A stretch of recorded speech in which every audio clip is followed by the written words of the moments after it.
Chapter 16 discusses the industrial age at the end of the 19th century into the early 20th century. Now, some of you may be familiar with this term, this time period being known as the Gilded Age. That was a term that the author Mark Twain gave to it, with the word gilded meaning covered by a thin layer of gold. So roughly what he was saying was, on the outside, America looked like it was prospering and things were great, gold covered, right? But underneath, it was bad.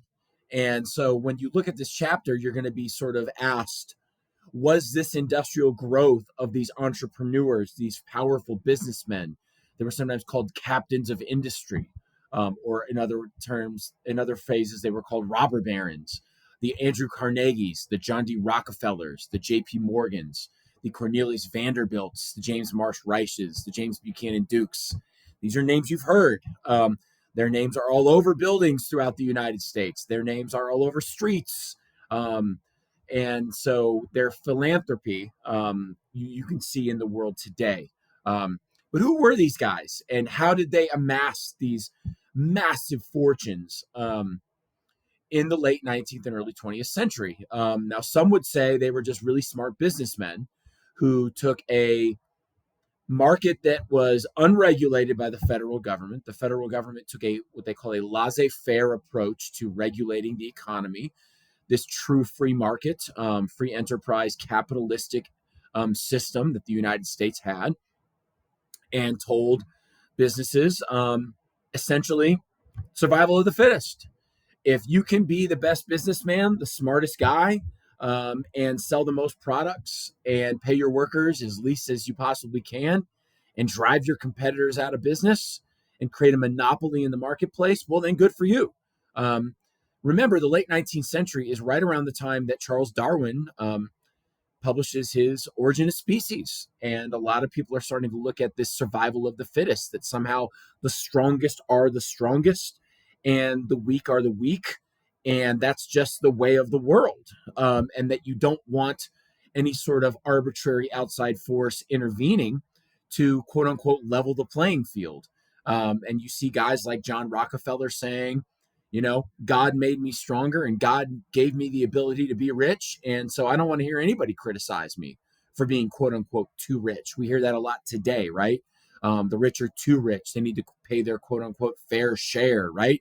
So a lot of these issues are still in our world today, in our country today, about, the Jeff Bezoses, right? The Zuckerbergs, these guys, are they too rich? Should the government intervene? Workers' rights. This is where we see the rise of labor unions, collective bargaining, where workers collectively try to improve their wages and their working conditions in a system where the federal government is not yet willing to do that for them. So I think a lot of today we hear discussions about a universal base income. We hear about workers' rights, a minimum wage, right? A livable wage. These are all things that were not even in the discussion in the quote unquote Gilded Age of this time. And so these workers that were working 12, 14, 16-hour shifts, 6 to 7 days a week for pennies, and then going home to these tenement buildings where they lived in destitute poverty, the kind of destitute poverty that you wouldn't think it existed in the United States at this time. These were the big debates that were going on. And so you still see this sort of question about what is the role of government in a system like this? Is it to be that laissez-faire, hands off, just let them be, and let the strong dominate? Or is it that the government does need to intervene and sort of say, hey, there needs to be this sort of base of what you pay your workers, and there does need to be competition in the marketplace. Of course, we know today that antitrust legislation is just a thing that we accept, and that minimum wage and workers' rights and workers' comp, these are just normal to us. They were not at this time. They will come later, in later chapters in the textbook, really around the time of the Great Depression and the New Deal. But I think what you start to see here as well is another thing that I'll sort of conclude with, which is alternates to the capitalistic American economic sphere, and that would be socialism. You start to see in Europe the rise of socialism, of course, authored by Friedrich Engels and Karl Marx, the Communist Manifesto, and where they sort of go at this capitalistic free market system and say, you'll always have a couple at the top and millions at the bottom.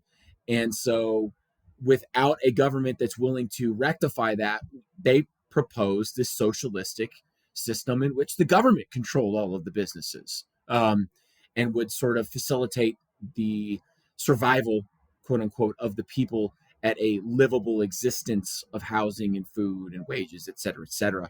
And you start to see this catch on in Europe. Obviously, the great first success of socialism would be in Russia, 1917, under Lenin. But you also see in the United States, a lot of people start to say, this system doesn't work. It's never going to work.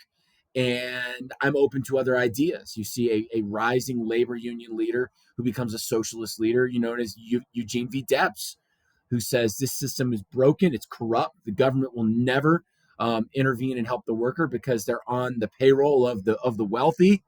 This is before campaign finance reform. This is before, that sort of, there's only so much you can donate because otherwise you are sort of indebted to these businesses. And so you see a lot of change at this time in American society. And I'll conclude with this. These conversations are still going on. You see it on the news every day. It's in every election cycle. Should there be some sort of change to this relationship between the federal government and businesses? And should it be regulated? And what about the workers' rights? And what about socialism? And what about minimum wage and a universal base income? So oftentimes we ask, why do we study history? It's a bunch of old people. But well, because a lot of these issues are still facing us today. One final thing I'll say is immigration. Immigration from Eastern Europe is desired by the United States during this time period because of the need for cheap available labor. And then when you see these panics, these depressions, you see a contraction about this desire to permit immigrants into the country because they're driving wages down, etc.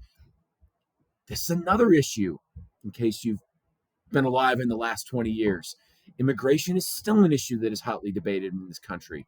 And so that's why we study history, to sort of see these trends and see how these problems sort of exist, and then how are we going to deal with them and not make the same mistakes that were made in the past.